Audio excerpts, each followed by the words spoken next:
Good morning, students. Welcome to the economy class. In this class, we study the third method of calculating national income method. In the previous class, we study about another two methods of calculating national income, that is product method and expenditure method. നമ്മൾ മുമ്പുള്ള ക്ലാസ്സുകളിലൊക്കെ നമ്മൾ ചർച്ച ചെയ്തിട്ടുണ്ടായിരുന്നു national income calculate ചെയ്യുന്ന വിവിധ മെത്തേഡ്സുകളെ കുറിച്ച്. First method product method, second method expenditure method and last method income method. Product മെത്തേഡും എക്സ്പെൻഡിച്ചർ മെത്തേഡും എന്താണെന്ന് നമ്മൾ ഓൾറെഡി എക്സ്പ്ലെയിൻ ചെയ്ത് കഴിഞ്ഞതാണ്. ഇന്നത്തെ ക്ലാസ്സിൽ നമ്മൾ പറയാൻ പോകുന്നത് ഇൻകം മെത്തേഡ്. ഇൻകം മെത്തേഡ് പ്രകാരം, വരുമാന രീതി പ്രകാരം എങ്ങനെയാണ് നമ്മുടെ ദേശീയ വരുമാനം കണക്കാക്കുന്നതെന്നാണ് ഇന്നത്തെ ക്ലാസ്സിൽ പറയാൻ പോകുന്നത്. എന്താണ് ഇൻകം മെത്തേഡ് എന്നും അതുമായി റിലേറ്റ് ചെയ്തിട്ടുള്ള ഒരു problem. Under income method, GDP is calculated by adding together all the factor income received by owners of factors of production such as land, labor, capital and entrepreneurship. It is the domestic economy in the form of wages, rent, interest and gross profit. Income മെത്തേഡിൽ പറയുന്നത് വരുമാന രീതി അനുസരിച്ച് ഒരു രാജ്യത്തിൻ്റെ ആഭ്യന്തര ഭൂപ്രദേശത്തുള്ള ഉൽപ്പാദന ഘടകങ്ങൾ, നമ്മുടെ ഫാക്ടേഴ്സ് ഓഫ് പ്രൊഡക്ഷനായ ലാൻഡ്, ലേബർ, ക്യാപിറ്റൽ, ഓർഗനൈസേഷൻ, ഇവയ്ക്ക് ലഭിക്കുന്ന വരുമാനങ്ങൾ അഥവാ ഇതിൻ്റെ ഓണേഴ്സ് ഓഫ് ഫാക്ടേഴ്സ് ഓഫ് പ്രൊഡക്ഷന് പകരം അതിൻ്റെ ഓണേഴ്സിന് ലഭിക്കുന്ന ഇൻകം, അവരുടെ വരുമാനം, ഫാക്ടർ ഇൻകം, ആ ഫാക്ടർ ഇൻകം ആയിട്ടുള്ള റെൻറ്റ്, ഇൻട്രസ്റ്റ്, പ്രോഫിറ്റ് ഇതെല്ലാം കൂട്ടിച്ചേർത്തിട്ടാണ് വരുമാന രീതി പ്രകാരം നാഷണൽ ഇൻകം കാൽക്കുലേറ്റ് ചെയ്യുന്നത്. Under income method GDP is calculated by adding all the factor income received by owners of factors of production, that is land, labour, capital and organisation. വരുമാന രീതി പ്രകാരം നമ്മൾ ദേശീയ വരുമാനം കണക്കാക്കുന്നത് ഉൽപ്പാദന ഘടകങ്ങളുടെ വരുമാനങ്ങളായ വേതനം, പാട്ടം, പലിശ, ലാഭം എന്നീ വരുമാനങ്ങൾ മുഴുവനായിട്ടും കൂട്ടിച്ചേർത്തിട്ടാണ്. നമുക്കറിയാം നമ്മുടെ ഫാക്ടേഴ്സ് ഓഫ് പ്രൊഡക്ഷനായ land, labour, capital and organisation അവയുടെ റെമ്യൂണറേഷൻസ് എന്തെല്ലാമാണെന്ന് നമുക്കറിയാം. ലാൻഡിൻ്റെ റെമ്യൂണറേഷൻ എന്താണ്? റെൻറ്റ്. അതുപോലെ തന്നെ ലേബറിൻ്റെത് വേജസ്, ക്യാപിറ്റലിൻ്റെ ഇൻട്രസ്റ്റ്, ഓർഗനൈസേഷൻ്റെ റെമ്യൂണറേഷൻ, പ്രോഫിറ്റ്, ഗ്രോസ് പ്രോഫിറ്റ് ഇവയെല്ലാമാണെന്ന് നമുക്ക് അറിയാൻ പറ്റും. അപ്പോൾ അതിനെ ഈ എല്ലാ ഫാക്ടേഴ്സ് ഓഫ് പ്രൊഡക്ഷനും ലഭിക്കുന്ന ഫാക്ടർ ഇൻകത്തെ നമുക്ക് ഒരു ഇക്വേഷൻ രൂപത്തിൽ നമുക്ക് എങ്ങനെ എഴുതാം? WIRI ആൻഡ് PI ഈ രീതിയിൽ നമുക്ക് എഴുതാൻ പറ്റും. ഇവിടെ I എന്ന് പറയുന്നത് എന്തിനെ സൂചിപ്പിക്കുന്നു? I എന്നത് ഒരു ഹൗസ് ഹോൾഡാണെന്ന് വിചാരിക്കുക. ആ ഒരു എക്കോണമിയിലുള്ള ഒരു ഹൗസ് ഹോൾഡാണ്. കാരണം ഹൗസ് ഹോൾഡിൻ്റെ കയ്യിലുള്ള ലാൻഡ്, ലേബർ, ക്യാപിറ്റൽ, ഓർഗനൈസേഷൻ ഇതെല്ലാമാണ് എൻ്റർപ്രണേഴ്സ് അഥവാ ഉൽപ്പാദകർ പ്രൊഡക്ഷന് വേണ്ടി ഉപയോഗിക്കുന്നത്. അപ്പോൾ ഇവിടെ നമ്മൾ I എന്ന് സൂചിപ്പിക്കുന്നത് എന്തിനാണ്? I എന്ന് സൂചിപ്പിക്കുന്നത് ആ ഒരു എക്കോണമിയിലുള്ള ഓരോ ഹൗസ് ഹോൾഡിനെയും നമ്മൾ I എന്ന ലെറ്റർ കൊണ്ട് സൂചിപ്പിക്കും. അപ്പോൾ WI എന്ന് പറഞ്ഞാൽ wages of house hold. RI means rent in house hold, INI means interest in house hold and PI means profit in house hold. ഈ രീതിയിലാണ് നമ്മുടെ ഇക്വേഷൻ വരിക. ഇപ്പോൾ ഈ ഓരോ ലെറ്റേഴ്സും എന്തിനെ സൂചിപ്പിക്കുന്നു എന്നാണ് പറഞ്ഞിട്ടുള്ളത്. ഇനി ഇത് ഇക്വേഷൻ രൂപത്തിൽ എഴുതുമ്പോൾ GDP is equal to WI plus RI plus INI plus PI. ഈ രീതിയിലാണ് നമ്മുടെ ഇക്വേഷൻ വരിക. ഇപ്പോൾ നമ്മൾ ഓരോ ഹൗസ് ഹോൾഡിൻ്റെയാണ്, വ്യക്തിഗതമായിട്ടുള്ള ഓരോ ഹൗസ് ഹോൾഡിൻ്റെയും കാര്യമാണ് നമ്മൾ പറഞ്ഞിട്ടുള്ളത്. ഇതിനെ മൊത്തത്തിലുള്ള ആ എക്കോണമിയിലുള്ള മുഴുവൻ ഹൗസ് ഹോൾഡിൻ്റെയും ഫാക്ടർ ഇൻകം കൂട്ടിച്ചേർത്താലാണ് നമുക്ക് നമ്മുടെ ദേശീയ വരുമാനം കണക്കാക്കാൻ പറ്റുള്ളൂ. അപ്പോൾ മുഴുവനായിട്ടുള്ള ആ തുകയെ നമ്മൾ ഏത് ലെറ്റർ കൊണ്ടാണ് സൂചിപ്പിക്കുക? സിഗ്മ എന്ന് പറയുന്ന ആ ഒരു ലെറ്റർ കൊണ്ടാണ് നമ്മൾ സൂചിപ്പിക്കുക. അപ്പോൾ അതിൻ്റെ നാഷണൽ ഇൻകം കാൽക്കുലേറ്റ് ചെയ്യാനുള്ള ഇൻകം മെത്തേഡ് പ്രകാരമുള്ള ഇക്വേഷൻ ഏത് രീതിയിലായിരിക്കും വരിക? GDP equal to sigma WI plus sigma RI plus sigma IN plus sigma PI.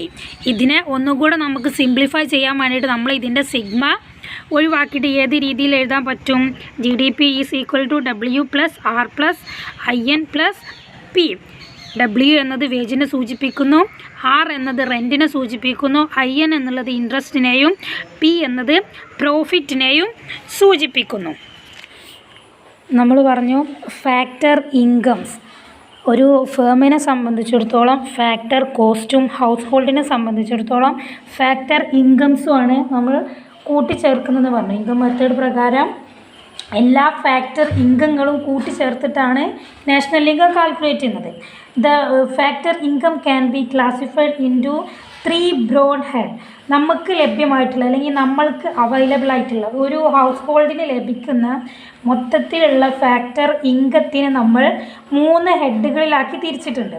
First one compensation of employee, second one operating surplus and third one mixed income. ഈ 3 എണ്ണമാണ് നമ്മൾ ഇൻകത്തിന് നമ്മൾക്ക് ലഭിക്കുന്ന factor ഇൻകത്തിന് നമ്മൾ 3 ആയിട്ട് തിരിച്ചിട്ടുണ്ടെന്ന് പറഞ്ഞു. First one compensation of employee, second one operating surplus and last one mixed income. ഇപ്പോൾ ഈ ഫാക്ടർ ഇൻകംസ് ഇപ്പോൾ നമ്മൾ ഹൗസ് ഹോൾഡിനെ സംബന്ധിച്ചിടത്തോളം ഈ ഉൽപ്പാദന ഘടകങ്ങളുടെ ഫാക്ടേഴ്സ് ഓഫ് പ്രൊഡക്ഷന് ലഭിക്കുന്ന പ്രതിഫലം ഹൗസ് ഹോൾഡിനെ സംബന്ധിച്ചിടത്തോളം അവരുടെ ഇൻകമാണ്. അതുകൊണ്ട് തന്നെ നമ്മൾ അതിന് ഫാക്ടർ ഇൻകം എന്ന് റെപ്രസെൻ്റ് ചെയ്യും. പക്ഷേ അതൊരു ഫേമിൻ്റെ ഭാഗത്ത് നിന്ന് നോക്കുമ്പോൾ അത് അവരുടെ ഭാഗത്ത് നിന്നുള്ള ചിലവാണ്. കാരണം അവർ ഹൗസ് ഹോൾഡിൻ്റെ കയ്യിൽ നിന്നും ഫാക്ടേഴ്സ് ഓഫ് പ്രൊഡക്ഷൻ വാങ്ങി ഉപയോഗിക്കുമ്പോൾ അവർക്ക് വരുന്ന കോസ്റ്റാണ്. അതുകൊണ്ട് തന്നെ അതിന് നമ്മൾ ഫാക്ടർ കോസ്റ്റ് എന്ന് പറയും. രണ്ടും സെയിം കാര്യം തന്നെയാണ്, ഒരേ കാര്യമാണ് രണ്ടും. ഹൗസ് ഹോൾഡിൻ്റെ ഭാഗത്ത് നിന്ന് ചിന്തിക്കുമ്പോൾ നമ്മൾ അതിന് ഫാക്ടർ ഇൻകം എന്നും ഫേമിൻ്റെ ഭാഗത്ത് നിന്ന് ചിന്തിക്കുമ്പോൾ നമ്മൾ അതിന് ഫാക്ടർ കോസ്റ്റ് എന്ന് പറയും. ഈ ഫാക്ടർ കോസ്റ്റ് അല്ലെങ്കിൽ ഫാക്ടർ ഇൻകത്തിന് നമ്മൾ 3 ആയിട്ട് ഡിവൈഡ് ചെയ്തിട്ടുണ്ട്. അതല്ലെങ്കിൽ നമ്മൾക്ക് ലഭിക്കുന്ന ഫാക്ടർ ഇൻകം 3 രൂപത്തിലാണുള്ളത്. ഒന്നാമതാണ് compensation of employee, second one operating surplus and last one mixed income. ഇതിൽ first one compensation of employee. Compensation of employee എന്ന് പറഞ്ഞു എംപ്ലോയീസിനുള്ള കോമ്പൻസേഷൻ, അവർക്കുള്ള നഷ്ടപരിഹാരം, അതല്ലെങ്കിൽ അവർക്കുള്ള പ്രതിഫലം. എംപ്ലോയീസിന് ലഭിക്കുന്ന പ്രതിഫലങ്ങൾ ഏതെല്ലാം രൂപത്തിലാണ്? First one wages and salary. എംപ്ലോയീസിന് ലഭിക്കുന്ന വരുമാനം മെയിനായിട്ട് ഏത് രൂപത്തിലാണ് ഉണ്ടാവുക? ഏതൊരു തൊഴിലാളിയാണെങ്കിലും ആ തൊഴിലാളിക്ക് ലഭിക്കുന്ന വരുമാനം നമ്മൾ വേജസ് എന്നും സാലറി എന്നും തിരിക്കും. ഈ വേജസും സാലറിയും കോമ്പൻസേഷൻ ഓഫ് എംപ്ലോയി ആ ഒരു രൂപത്തിൽ നമുക്ക് കിട്ടുന്ന ഫാക്ടർ ഇൻകമാണ്, ലേബറിന് ലഭിക്കുന്ന ഇൻകമാണ്. അതുപോലെ തന്നെ compensation in kind of education facility like free education facility. ഇപ്പോൾ നമ്മൾ എഡ്യൂക്കേഷന് വേണ്ടിയിട്ട് ഒരുപാട് പണം ചെലവഴിക്കേണ്ടതായിട്ടുണ്ട്. പക്ഷേ അത് compensation in kind of education ഫെസിലിറ്റിക്ക് വേണ്ടിയിട്ട് ഗവൺമെൻറ് ഒരുപാട് പണം ചെലവഴിക്കുന്നുണ്ട്. അത്തരത്തിലുള്ള ഫെസിലിറ്റീസ് ഉപയോഗിക്കുമ്പോഴും അത് ഹൗസ് ഹോൾഡിനെ സംബന്ധിച്ചിടത്തോളം അവർക്ക് ലഭിക്കുന്ന ഇൻകമാണ്. കാരണം ആ ഇൻകം അവർക്ക് അവിടെ സേവ് ചെയ്യുക, അത് സ്പെൻഡ് ചെയ്യേണ്ട കാര്യമില്ല. കാരണം ഗവൺമെൻറ് ഈ ആനുകൂല്യങ്ങളൊക്കെ എഡ്യൂക്കേഷന് വേണ്ടി ചെലവഴിക്കുമ്പോൾ ഹൗസ് ഹോൾഡിന് അതെന്താണ്, അത് ലാഭമാണ്. കാരണം അവരുടെ കയ്യിൽ നിന്ന് ചെലവഴിക്കേണ്ട ആവശ്യം അവിടെ വരുന്നില്ല. Then employers contribution to social security scheme like insurance. അതുപോലെ തന്നെ ഇൻഷുറൻസ് അതുപോലെയുള്ള സോഷ്യൽ സെക്യൂരിറ്റി സ്കീമിന് വേണ്ടിയിട്ട് ചെലവഴിക്കുന്ന പണം അതും എന്ത് തന്നെയാണ്? ഹൗസ് ഹോൾഡിനെ സംബന്ധിച്ചിടത്തോളം അവരുടെ ഇൻകമാണ്. അപ്പോൾ ഒരു ലേബർ അഥവാ കോമ്പൻസേഷൻ ഓഫ് എംപ്ലോയി, ആ എംപ്ലോയിക്ക് ലഭിക്കുന്ന വരുമാനം എന്ന് പറഞ്ഞാൽ അത് പ്രധാനമായിട്ടും 3 തരത്തിലാണുള്ളത്. ഒന്ന് വേജസ് ആൻഡ് സാലറി, അവർക്ക് ലഭിക്കുന്ന വരുമാനത്തിൻ്റെ രൂപത്തിൽ. അതുപോലെ തന്നെ compensation in kind of education ഫെസിലിറ്റീസിന് വേണ്ടിയിട്ട് ഉപയോഗിക്കുന്ന കോമ്പൻസേഷൻ, അതിന് വേണ്ടിയിട്ട് ഈ ഹൗസ് ഹോൾഡിന് ലഭിക്കുന്ന പണം. അതുപോലെ തന്നെ employees contribution to social security scheme like insurance. ഓരോ ലേബറിനും എന്തുണ്ടാവും? ഇൻഷുറൻസ് ഉണ്ടാവും. ഏതൊരു കമ്പനി അതല്ലെങ്കിൽ ഏതൊരു സെക്ഷനിൽ വർക്ക് ചെയ്യുന്ന ആളുകൾക്കും ഇൻഷുറൻസ് പോളിസി എടുക്കാനുള്ള ഓപ്പർച്യൂണിറ്റീസ് ഉണ്ടാവും. അതുവഴി അവർ ഇൻഷുറൻസ് എടുക്കുമ്പോൾ അത് ആ ഇൻഷുറൻസിൻ്റെ പണം ഇവർക്ക് ഈ ഹൗസ് ഹോൾഡിന് അല്ലെങ്കിൽ ലേബേഴ്സിന് കിട്ടും. അപ്പോൾ എംപ്ലോയറെ സംബന്ധിച്ചിടത്തോളം അതല്ലെങ്കിൽ ഒരു തൊഴിലാളിയെ സംബന്ധിച്ചിടത്തോളം അയാൾക്ക് ലഭിക്കുന്ന വരുമാനങ്ങൾ അതല്ലെങ്കിൽ അയാൾക്ക് ലഭിക്കുന്ന ഇൻകം 3 രീതിയിലാണുള്ളത്. First wages and salary, second one compensation in kind of education facility, third one employees contribution to social security. Then രണ്ടാമത്തെ രീതിയിലുള്ള ഇൻകം, നമ്മുടെ ഫാക്ടർ ഇൻകത്തിന് ഒന്നാമത്തെ ക്ലാസിഫൈ ചെയ്ത ഒന്നാമത്തെ രീതിയാണ് നമ്മൾ എന്ത് പറഞ്ഞത്, കോമ്പൻസേഷൻ ഓഫ് എംപ്ലോയി. രണ്ടാമത്തെ രീതിയാണ് ഓപ്പറേറ്റിംഗ് സർപ്ലസ്. സർപ്ലസ് എന്ന് പറഞ്ഞാൽ എന്താ, സർപ്ലസ് എന്ന് പറഞ്ഞാൽ പ്രോഫിറ്റ്. അപ്പോൾ ഈ ഓപ്പറേറ്റിംഗ് സർപ്ലസ് 2 രീതിയിലാണുള്ളത്. പ്രോഫിറ്റ് എന്ന് പറയുന്നത് ഏതൊക്കെ കൂടി ചേർന്നാണ്, income from employee, then income from entrepreneurship. ഇത് 2 കൂടി ചേർന്നതാണ് ഓപ്പറേറ്റിംഗ് സർപ്ലസ് എന്ന് പറയുന്നത്. നമുക്ക് ലഭിക്കുന്ന ഓപ്പറേറ്റിംഗ് സർപ്ലസ് എന്ന് പറയുന്നത് നമ്മൾ 2 ആയി ക്ലാസിഫൈ ചെയ്തിട്ടുണ്ട്. Operating surplus can be classified into 2, income from employee and income from entrepreneurship.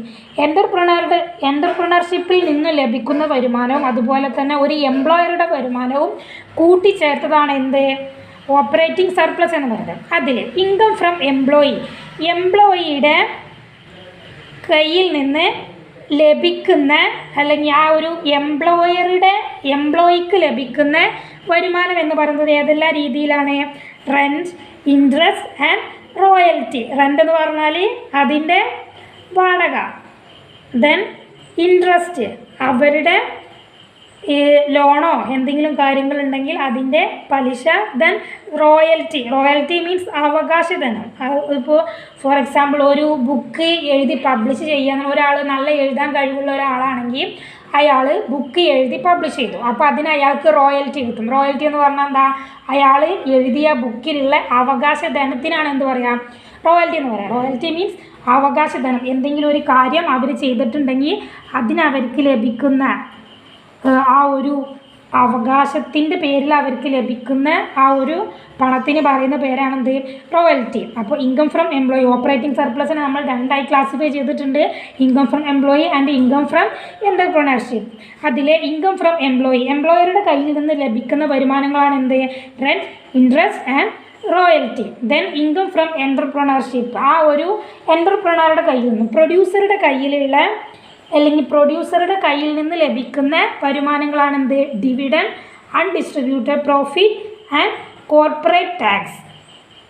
Dividend means ആദായം, അതല്ലെങ്കിൽ ലാഭവിഹിതത്തിന് പറയുന്ന പേരാണെന്ത്, dividend.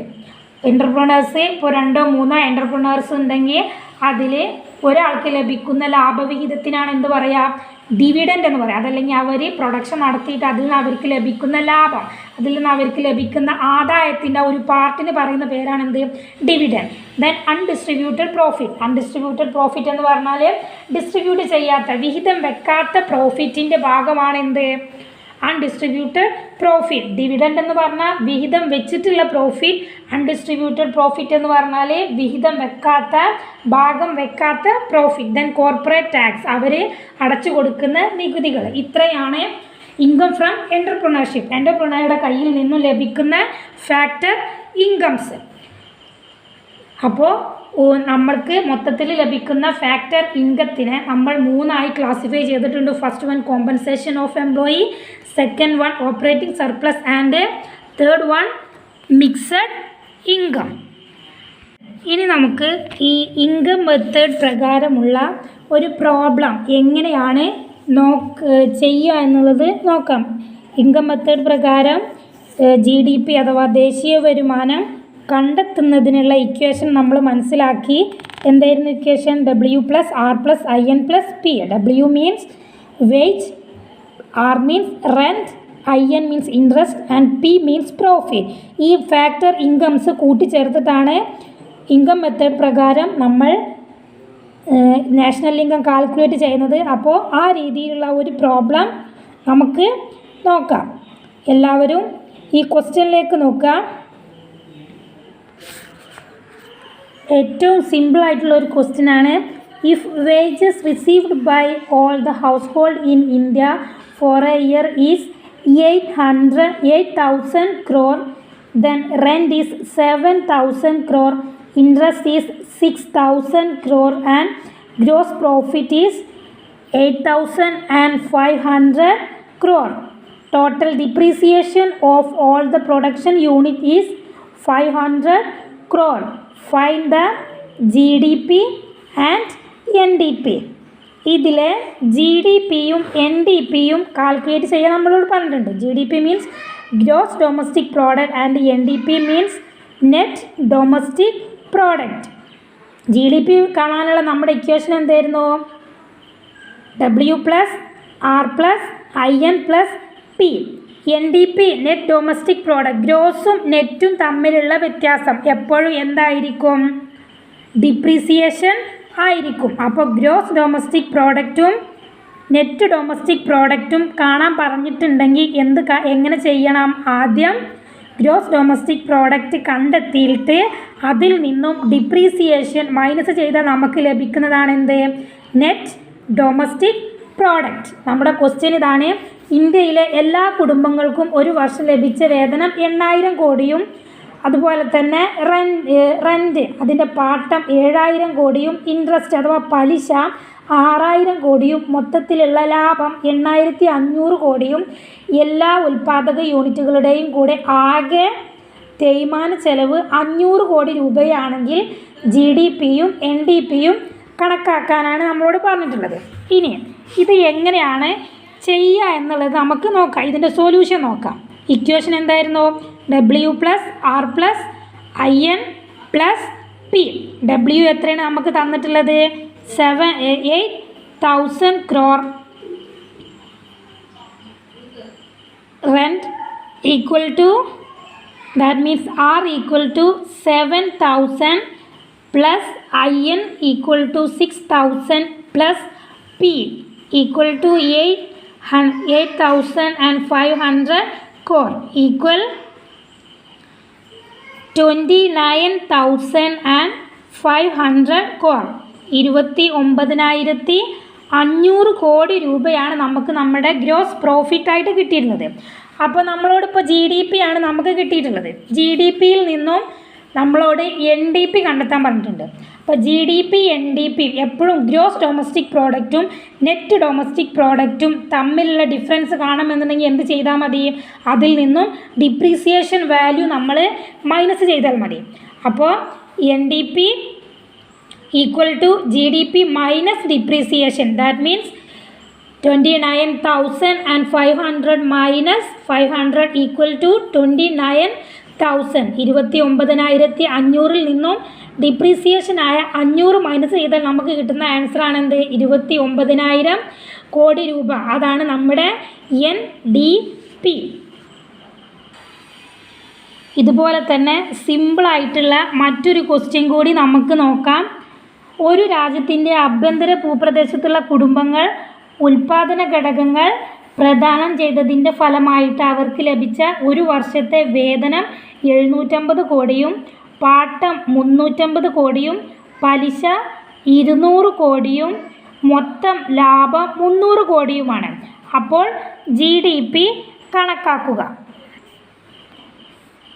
If wages equal to 715 crore, rent equal to 350 crore, interest equal to 200 crore and gross profit equal to 300 crore are the factor rewards received by the household for supplying factor services in the economy in the year. Find GDP. ഇതിൽ നമുക്ക് തന്നിട്ടുള്ള വിവരങ്ങൾ പ്രകാരം എങ്ങനെയാണ് നമ്മൾ G D P calculate ചെയ്യുക? അപ്പോൾ ഇപ്പോൾ നമുക്ക് തന്നിട്ടുള്ള ഈ ക്വസ്റ്റ്യനിൽ നമുക്ക് ഡിപ്രീസിയേഷൻ ഒന്നുമില്ല, തേയ്മാന ചെലവുകളൊന്നും തന്നിട്ടില്ല. അപ്പോൾ നമ്മൾ എന്ത് ചെയ്താൽ മാത്രം മതി?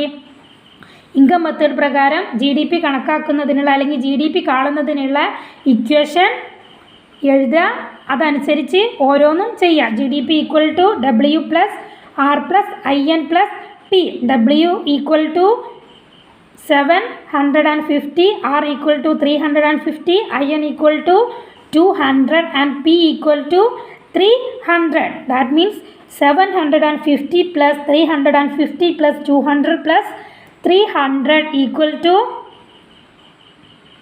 1,600 crore. 1,600 കോടി രൂപയാണ് ആ ഒരു എക്കോണമിയുടെ ഗ്രോസ് പ്രോഫിറ്റ് ഇൻകം മെത്തേഡ് പ്രകാരം ആ ഒരു എക്കോണമിയുടെ ഗ്രോസ് പ്രോഫിറ്റ് എന്ന് പറയുന്നത് 1600 കോടി രൂപയാണ്.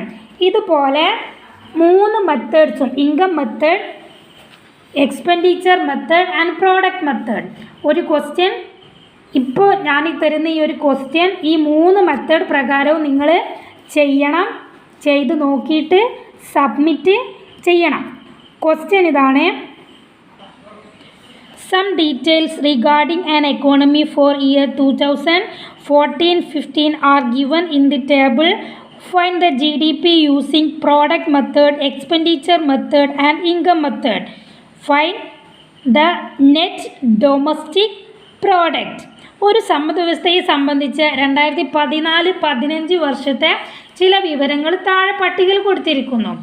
Product method, income method, expenditure method, ഉൽപ്പന്ന രീതി, വരുമാന രീതി, ചെലവ് രീതി. ഈ 3 രീതികളിലും GDP കണക്കാക്കുക, അറ്റ ആഭ്യന്തര ഉൽപ്പന്നം അഥവാ NDP കണ്ടെത്തുക. ഇത് പ്രകാരം നിങ്ങൾ എന്താണ് ചെയ്യേണ്ടത്? ആദ്യം നമ്മൾ പ്രോഡക്റ്റ് മെത്തേഡ് പ്രകാരം നമ്മൾ ദേശീയ വരുമാനം കണക്കാക്കാൻ പഠിച്ചിരുന്നു.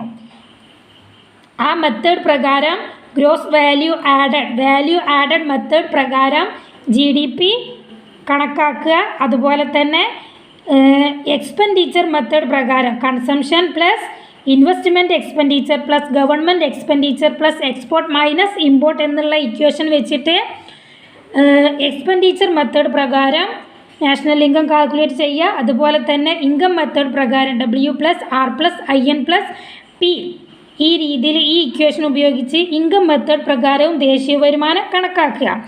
ഏത് രീതിയിൽ ദേശീയ വരുമാനം കണക്കാക്കിയാലും ആൻസർ സെയിം ആയിരിക്കും. ശേഷം എന്ത് ചെയ്യുക? നമുക്ക് ആ കിട്ടിയ ആൻസറിൽ നിന്നും ഡിപ്രീസിയേഷൻ മൈനസ് ചെയ്താൽ നമുക്ക് എന്തും കിട്ടും? നെറ്റ് ഡൊമസ്റ്റിക് പ്രോഡക്റ്റ് അഥവാ NDP നമുക്ക് കിട്ടും. ഡിപ്രീസിയേഷൻ ക്വസ്റ്റ്യനിൽ തന്നിട്ടുണ്ടാവും, അത് നോക്കിയിട്ട് ചെയ്യാം. ഇനി നമുക്ക് ഈ 3 മെത്തേഡുകളുടെ income method, expenditure method and product method ഈ 3 മെത്തേഡുകളുടെയും ഒരു കൺക്ലൂഷൻ നമുക്ക് നോക്കാം. First one product method. Product method പ്രകാരം എങ്ങനെയാണ് ദേശീയ വരുമാനം കണക്കാക്കുന്നത്? In the product method GDP is calculated by adding sum of the gross value added to the product. അതുപോലെ തന്നെ എക്സ്പെൻഡിച്ചർ മെത്തേഡ് പ്രകാരം GDP is calculated by adding sum of final expenditures. Then income method, GDP is calculated by some income payment and cost incurred in production. പ്രൊഡക്ഷനിൽ വന്നിട്ടുള്ള ചെലവുകൾ, പ്രൊഡക്ഷനിൽ വന്നിട്ടുള്ള factor cost അഥവാ factor incomes കൂട്ടിച്ചേർത്തിട്ടാണ് income method പ്രകാരം ദേശീയ വരുമാനം കണക്കാക്കുന്നത്. Expenditure method പ്രകാരം ആ ഒരു പ്രൊഡക്ഷൻ പ്രോസസ്സിൽ വന്നിട്ടുള്ള മുഴുവൻ എക്സ്പെൻഡിച്ചേഴ്സും കൂട്ടിച്ചേർത്തിട്ടാണ് എക്സ്പെൻഡിച്ചർ മെത്തേഡ് പ്രകാരം ദേശീയ വരുമാനം കണക്കാക്കുന്നത്. അതുപോലെ തന്നെ പ്രോഡക്റ്റ് മെത്തേഡ് പ്രകാരം ആ ഒരു എക്കോണമിയിൽ വന്നിട്ടുള്ള മുഴുവൻ ഗ്രോസ് വാല്യൂ, ഔട്ട്പുട്ട് വാല്യൂ കൂട്ടിച്ചേർത്തിട്ടാണ് വാല്യൂ ആഡഡ് മെത്തേഡ് പ്രകാരം ദേശീയ വരുമാനം കണക്കാക്കുന്നത്.